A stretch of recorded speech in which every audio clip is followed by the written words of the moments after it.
आज का सबसे पहला सवाल आया है सभ्य सचिन मलिक जी की तरफ से। म्यूचुअल फंड में लगातार 40,000 एसआईपी इन्वेस्टमेंट के बाद कैंडिडेट एक्सपायर होने के बाद नॉमिनी को यूनिट ट्रांसफर होने से टैक्स कितना लगता है? देखिए, नॉमिनी को यूनिट ट्रांसफर होने पे टैक्स नहीं लगा क्योंकि उसको सेल की तरह काउंट नहीं किया जाएगा। एक यही ऐसा सिनेरियो है जहां पे जो ट्रांसफर है उसको सेल की तरह नहीं काउंट किया जाता है। वो बस जो यूनिट की होल्डिंग है वो जो एक्सपायर्ड पर्सन है उसके जगह पे उनके जो नॉमिनी है उनके नाम पे ट्रांसफर होगा। बस नॉमिनी जब सेल करेगा उसको तो वहां पे उसको टैक्स देना पड़ेगा और वो एलटीसीजी के तरह ही काउंट होगा क्योंकि कई सालों से वहां पे यूनिट्स होल्ड की गई है। क्लियर है? सिर्फ ट्रांसफर के लिए मान लो आपने 30 साल 40 साल तक एसआईपी की और आपके मरने के बाद आपके नॉमिनी के नाम पे यूनिट्स ट्रांसफर हुआ और उसने भी बेचा नहीं म्यूचुअल फंड को, वो भी 20 साल तक एसआईपी ही करता जा रहा है, तो फिर 1 रुपया भी टैक्स नहीं देना पड़ेगा। जब वो 20 साल बाद विड्रॉ करेगा, फिर उसका भी अगला नॉमिनी पे ट्रांसफर होता है, वो विड्रॉ करेगा, तब जाके टैक्स देना पड़ेगा। यही खूबसूरती होती है म्यूचुअल फंड में इन्वेस्ट करने की। ऋषभ दुबे जी का कहना है, if only handful of active small cap fund beat small cap index, just think how many active small cap funds can beat micro cap index. यही होता है जब आपके पास आधी अधूरी जानकारी होती है या फिर बिना आप पढ़े बिना कुछ देखे कमेंट करते हो या फिर किसी टॉपिक पे बात करते हो। तो जब हम बात करते हैं कि एक्टिव फंड इंडेक्स फंड को बीट नहीं कर पाते, तो ये जो डेटा सब लोग बात करते हैं ये लार्ज कैप के बारे में बात करते हैं, समझ रहे हो? एंड कुछ हद तक ये मिड कैप के लिए भी लागू होता है। लेकिन जब स्मॉल कैप की बात आती है तो वहां पे टाइमिंग के अकॉर्डिंग आप देखोगे तो 70 to 80% जो स्मॉल कैप फंड्स होती है वो इंडेक्स को आराम से बीट कर लेती है। छोटे टाइम पीरियड में आपको 1 साल के टाइम पीरियड में 6 महीने में या 2 साल 3 साल में हो सकता है लगे कि जो स्मॉल कैप फंड है वो इंडेक्स को नहीं बीट कर पा रही है। लेकिन जब आप लंबा टाइम पीरियड देखोगे 5 साल का, 8 साल का, 10 साल का, तो आपको दिखेगा कि स्मॉल कैप इंडेक्स के रिटर्न से जो एवरेज रिटर्न है एक्टिव स्मॉल कैप फंड्स का वो काफी बेहतर है। 3-3, 5-5, 8-8 पॉइंट का डिफरेंस हमें देखने को मिल जाता है। और यही प्रूव करता है कि मेजॉरिटी में जो इंडेक्स फंड है, मेजॉरिटी में जो एक्टिव स्मॉल कैप फंड है वो इंडेक्स फंड को आराम से बीट कर देती है। इस डेटा को आप क्रॉस चेक कहां कर सकते हो? मैं एक वेबसाइट का नाम बताता हूं, एडवाइजर खोज। उस पे आप जाके best and top performing fund के सेक्शन में आप चेक कर सकते हो कि कितना स्मॉल कैप फंड बीट कर पा रहा है इंडेक्स को या फिर नहीं। वीरेंद्र कुमार जी का क्वेश्चन है, sir SBI small cap mutual fund में एसआईपी कंटिन्यू किया जाए और स्टॉप किया जाए due to low return? Sir मुझे जहां तक लगता है, अब देखो एसबीआई स्मॉल कैप में मेरा पर्सनल भी इन्वेस्टमेंट है, इसलिए हो सकता है आपको लगे कि मैं थोड़ा बायस्ड हूं इसके लिए, लेकिन एसबीआई स्मॉल कैप फंड एक ऐसा फंड है जिसने लगभग सारे ही टाइम पीरियड में 1 साल, 2 साल, 3 साल, 5 साल, 8 साल, 10 साल, लगभग हर टाइम पीरियड में 20% से ऊपर का रिटर्न दिया है।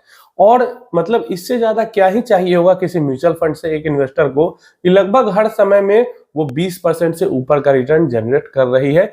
एवरेज रिटर्न 20% प्लस ही उसके रह रहे हैं हर टाइम पीरियड में। तो पर्सनली मैं भी इसके अंदर इन्वेस्टेड हूं और मैं किसी को भी ये नहीं कह सकता कि आपको इसके अंदर इन्वेस्टमेंट नहीं करना चाहिए या एग्जिट कर देना चाहिए, क्योंकि फंड की परफॉर्मेंस भी अच्छी है। मतलब एसबीआई स्मॉल कैप के साथ क्या है कि रिटर्न्स तो ठीक है, एकदम टॉप पे नहीं रहते हैं हमेशा, और खासकर अभी जब नए फंड्स आ गए हैं तो हमें इसके रिटर्न्स एवरेज के आसपास ही दिखते हैं। लेकिन जब हम बात करते हैं इसके वॉलिटिलिटी की, डाउनसाइड प्रोटेक्शन की, तो वो इस फंड के साथ काफी हमें बेहतर मिलता है। ये फंड जो है वो बाकी फंड से कम गिरता है। अनीता गुप्ता जी का सवाल है, क्रिप्टो करेंसी में इन्वेस्ट करना कैसा रहेगा? सर एक सर हैं वो बार बार इन्वेस्ट करने को बोल रहे हैं। बस पहला वाला लाइन तो फिर भी ठीक था, लेकिन दूसरा वाला लाइन में सब एकदम गुड़ गोबर हो गया, क्योंकि एक सर हैं जो बार बार बोल रहे हैं। मतलब आपको खुद जानकारी नहीं है इस चीज के बारे में, खुद आपको कोई कन्विक्शन नहीं है, कोई दूसरा बोल रहा है इसलिए आप सोच रहे हैं इन्वेस्ट करने की। और जहां ये चीज आती है कि दूसरे के कहने पे आप इन्वेस्ट करते हो, वहां पे सब खत्म हो ही जाता है। अगर आपको बिलीफ है कि क्रिप्टो में, अगर आपको लगता है कि ये जो टेक्नोलॉजी है या फिर ये जो करेंसीज हैं ये फ्यूचर में अच्छा कर सकती हैं, अगर आपका पर्सनल बिलीफ है इसके ऊपर पे, इस सिस्टम पे आपका पर्सनल बिलीव है कि हो सकता है और आपको अपॉर्चुनिटी दिखती है, तो जरूर इन्वेस्टमेंट करना चाहिए। लेकिन किसी के बोरोड कन्विक्शन पे इन्वेस्टमेंट नहीं करना चाहिए। किसी और को लगता है कि अच्छा हो सकता है इसलिए मैं इन्वेस्ट करूं, ये नहीं होने वाला। पास्ट में मैंने इन्वेस्ट किया हुआ था, लेकिन जब से मुझे दिखा कि हमारी जो सरकार है वो क्रिप्टो को उतना ज्यादा पुश नहीं दे रही, पुश क्या छोड़ो, ड्रॉ डाउन कर रही है, पीछे खींच रही है, तो मैंने वहां से थोड़ी सी दूरी बना ली। और जब तक इंडिया के अंदर में सब कुछ सही नहीं हो जाता, तब तक क्रिप्टो करेंसी को लेके मेरा इन्वेस्ट करने का कोई इरादा उसके अंदर नहीं है। लेकिन यही है अपॉर्चुनिटी कि अभी यहाँ पे कोई उतना गारंटेड नहीं है कि क्रिप्टो को लेके क्या होगा आगे। तो अभी जो इन्वेस्टमेंट करेगा, या तो उसका पैसा जाएगा या तो उसका पैसा रॉकेट बन जाएगा। तो यही चीज होती है। अब यहाँ पे जरा कमेंट पढ़ो।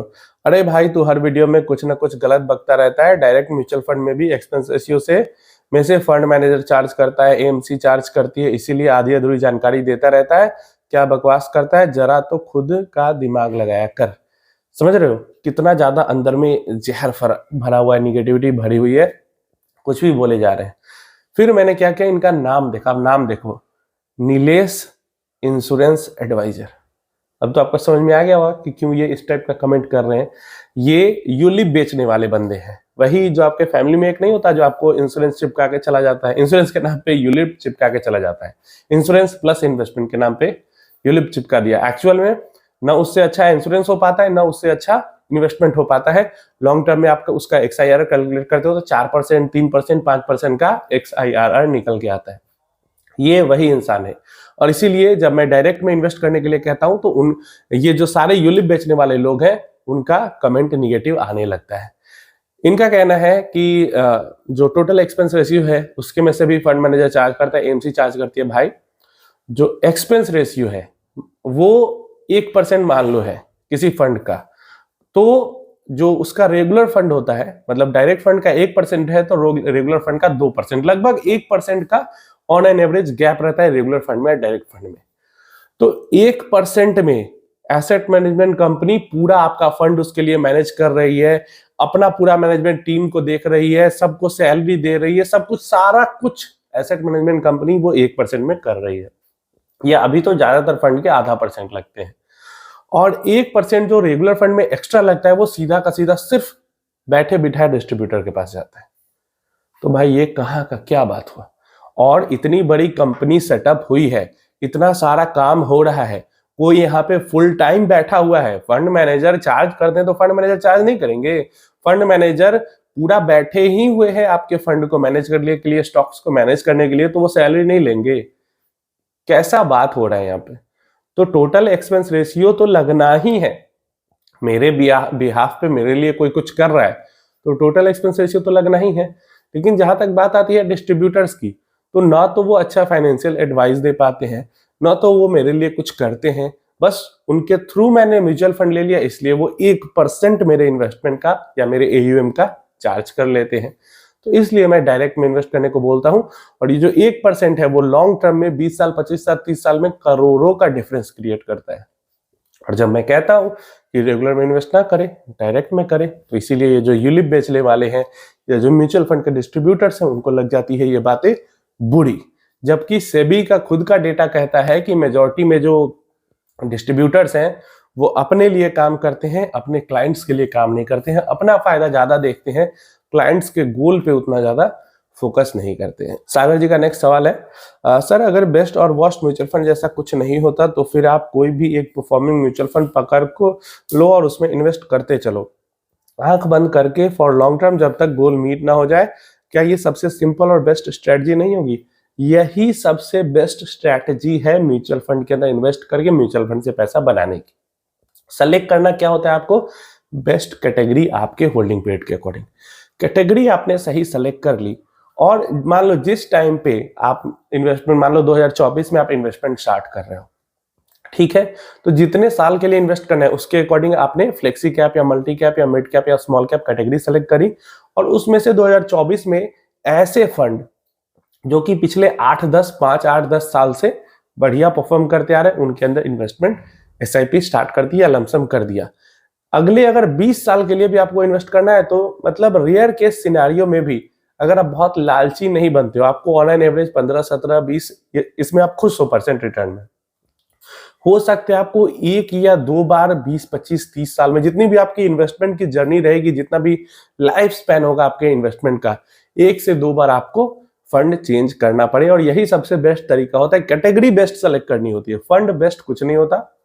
होता क्या है दिक्कत, डिस्ट्रीब्यूटर बार बार इसलिए चेंज करवाते हैं क्योंकि एनएफओ का टारगेट पूरा करना रहता है, एनएफओ में ज्यादा पैसा मिलता है, या जिस फंड में ज्यादा एक्सपेंस रेशियो डिस्ट्रीब्यूटर को डिस्ट्रीब्यूट होता है उसमें वो बार बार चेंज करवाते रहते हैं, इस कारण वहां पे उनको चेंज करना पड़ता है। मैं खुद यूट्यूब पे वीडियो बना दूं, लेकिन फिर भी मैं कहूंगा, या फिर जो बार बार बेस्ट फंड, या इस फंड में इन्वेस्ट करो, उस फंड में इन्वेस्ट करो, इसको चेंज करो, उसको हटाओ, इसको रखो, ये सब कंटेंट के लिए भी किया जाता है। अगर हम ही बैठ के दिन रात मेहनत करते रहे तो म्यूचुअल फंड के अंदर इन्वेस्ट करने का जो बेनिफिट था वही खत्म हो जाए।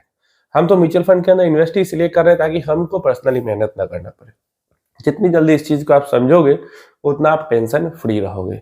और रिटर्न्स, भाई मैंने भी स्मॉल कैप में इन्वेस्ट किया, उसने भी स्मॉल कैप में इन्वेस्ट किया, मैंने एसबीआई के अंदर किया, मुझे 25% मिला, उसने बंधन के अंदर किया, उसको 60% मिला।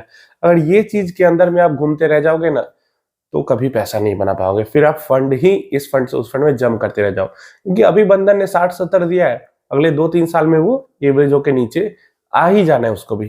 कैनरा, टाटा, सब जब ये लॉन्च हुए थे फंड, सब के बहुत हाई जा रहे थे रिटर्न्स, 3-4-5 सालों में सब आ गए जगह पे। तो वैसे ही जो भी आपको भी दिख रहा है कि बहुत ऊपर है, वो 3-4-5 सालों में एवरेज उसको भी नीचे आ ही जाना है। राकेश कुमार जी का क्वेश्चन है, आंसू भाई पोर्टफोलियो में 1,78,000 का लॉस चल रहा है। 1,78,000 बहुत बड़ा अमाउंट होता है, लेकिन बहुत बड़ा अमाउंट उसके लिए नहीं है जिसका पोर्टफोलियो 20, 25, 30 लाख का है। ये अभी लॉस नहीं है, ये अनरियलाइज्ड गेन है आपका, जो कि निगेटिव में है। तो ये एक्चुअल में लॉस कब होगा, जब आप इसको बुक कर लोगे, आप डर के निकल जाओगे। अगर आप थोड़ा सा, आप मुझे लगता है 6 महीने का भी टाइम देते हो, तो जितना लॉस में हो अभी उससे ज्यादा प्रॉफिट में रहोगे 6 महीने के बाद। और यही इक्विटी मार्केट के अंदर में यही चीज होता ही है। किसी भी आप आसपास में जो एक्चुअली में जो इन्वेस्ट करता है, मेरी छोड़ो किसी और की छोड़ो, आप अपने आसपास में जो सही में इक्विटी के अंदर इन्वेस्ट करता है उससे आप बात करो, या फिर खुद से पीछे का ट्रैक रिकॉर्ड देखो। मार्केट का नेचर ही है ऊपर नीचे करके चलना, और ऊपर भी मार्केट जाती है तो नीचे ऊपर करके ही जाती है। क्योंकि शॉर्ट टर्म में मार्केट चलती है इमोशन से, और लॉन्ग टर्म में मार्केट चलती है अर्निंग ग्रोथ से। क्लियर है? तो अर्निंग ग्रोथ होगी तो मार्केट ऊपर जाएगी। शॉर्ट टर्म में इधर कुछ हो गया, उधर कुछ हो गया, थोड़ा सा न्यूज मीडिया में कुछ आ गया, उसके ऊपर मार्केट बिहेव करके ऊपर नीचे करने लगती है। तो 1,78,000 का जो लॉस है वो हो सकता है 2.5 लाख का भी हो जाए, 2 लाख का भी हो जाए अगले 2-4 हफ्तों में। लेकिन अगले 1-2 साल में ये 10-15 लाख के प्रॉफिट में बदल जाएगा। ये आपको समझ के चलना है। पास में भी ऐसा हुआ है, अभी भी हो रहा है, और फ्यूचर में भी यही होते रहेगा। तो लॉस से घबराना नहीं, बस ये चीज समझ लेनी है कि जब तक मेरा गोल कंप्लीट नहीं होता तब तक किसी भी हालात में मुझे म्यूचुअल फंड के अंदर बने रहना है, और थोड़ी सी टाइमिंग की फ्लेक्सिबिलिटी लेके चलनी है कि जब मुझे एग्जिट करना है उस टाइम पे मार्केट करेक्शन हो गया तो मैं 6 महीने बाद या 1 साल बाद भी पैसे को निकाल सकूं, या फिर जब मेरा गोल कंप्लीट होने वाला है उससे 6 महीने 1 साल पहले अगर market all time high hit कर रहा है तो मैं वहीं पे पैसे को निकाल लूं। बस ये चीज माइंड में रख के अगर आप चलेंगे, कभी म्यूचुअल फंड में लॉस नहीं होगा। तो ये थे आज के सारे सवाल। आपकी क्या राय है इस पे नीचे कमेंट बॉक्स में जरूर बताना। कोई क्वेश्चन आपका भी है तो नीचे कमेंट बॉक्स में पूछ सकते हैं।